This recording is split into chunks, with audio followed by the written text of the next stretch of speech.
The Weimar Republic, 1918 to 1924. The Treaty of Versailles. The Allied forces wanted different aims from the treaty. They ended up creating these terms for Germany. Terms. Land. Germany had to give up all overseas colonies. Germany lost 13% of its land and population. Germany lost Alsace and Lorraine to France. The Saar coalfields was controlled by France under the League of Nations. Germany had to demilitarize the Rhineland, creating a buffer zone for France. Germany had to give up land to Poland, being West Prussia, creating the Polish corridor, splitting Germany in two. Economic.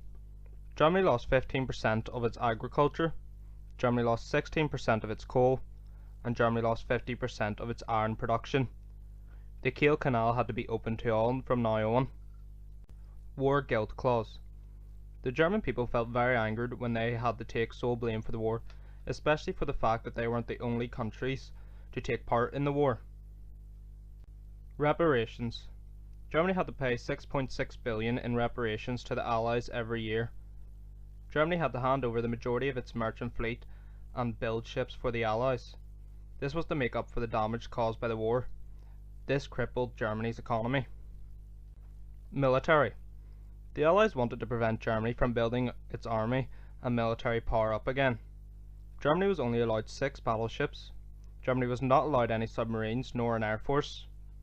Germany wasn't allowed to use the policy of conscription, and Germany wasn't allowed any tanks.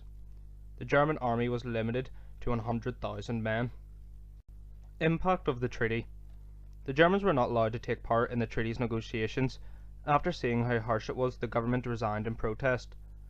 This defeat led to the stab in the back myth. The old myth of Germany being stabbed in the back by communists, Jews and Democrats gained momentum.